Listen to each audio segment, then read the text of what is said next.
Hey YouTubers, just wanted to run you through something I got the other day. This is the Cuisinart 16-inch vertical smoker. I ordered it on Amazon. It was $100 and then about $7 for taxes, and shipping was free. Just to run it down really quick, this is going to be my first smoker. I didn't want to invest $300 into a Weber smoker, so this seemed like a pretty good deal to me. One thing I did like about this that I didn't like about some of the other ones that were a little less expensive were these gauges, and some of them just go low, medium, and hot, and this one actually has the temperatures built in, so that's one of the features I kind of liked about it, and it was not too expensive. But anyway, as I said, this is the 16-inch, so it's 16 inches across from here to here. And when you're talking about cooking surface, you're talking about 14 inches there.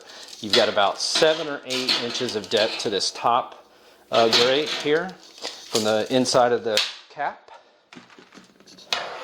Then you got a second grate here, which is another 14 inches worth of surface, usable cooking surface, and you're talking about probably 15 inches or so, maybe a little less, more like 14 or so, cooking surface from the bottom rack to the top of the cap here. If you look inside here, you can see that there is a bowl in there. That's your water bowl. One of the things that I've heard some complaints about is when you're going to lift this thing out of here, it gets caught on these here tabs.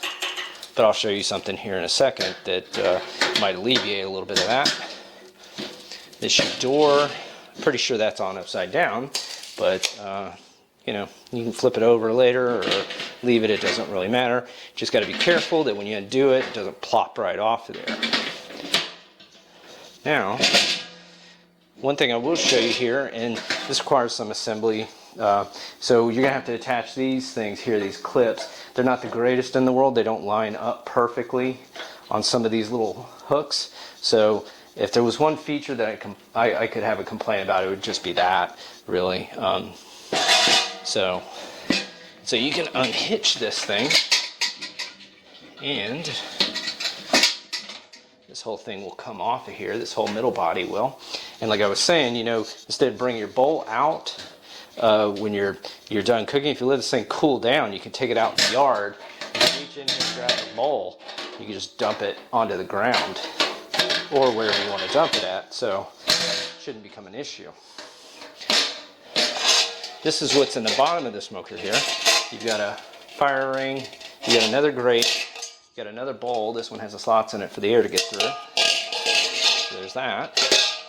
I have seen people with these fire rings sitting here bending these things back and forth, and you're weakening the metal right here where the loops are, and so you'll end up breaking it. So don't bend it up. One of the nice things about this too is if you need a camping grill, you got one. Got that. You can attach this to the top here, and if you need to carry it somewhere, you can latch it because it's got hooks, just like the middle body does. You can carry it wherever you need to go. So, with that, I will here. So I bought the 16. You can get the 18. The 18 is going to cost you about $150, I think. I didn't need 18 inches.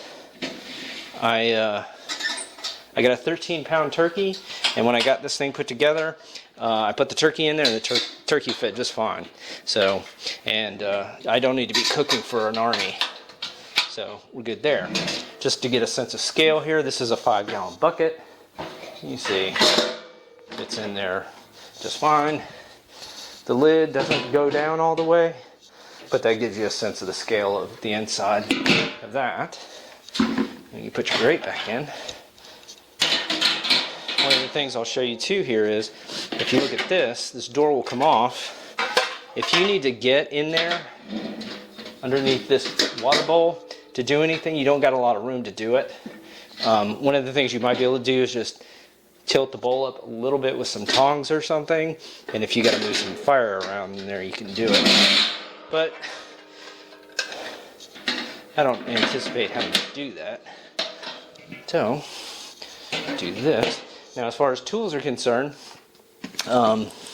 I used a crescent wrench and a Phillips screwdriver. You can use a socket. You will need a 5.5 millimeter. It's a 10 millimeter and an 8. So anyway, well, thank you for watching. Maybe I'll post my turkey cook here when I finally get around to doing it. So thanks for watching.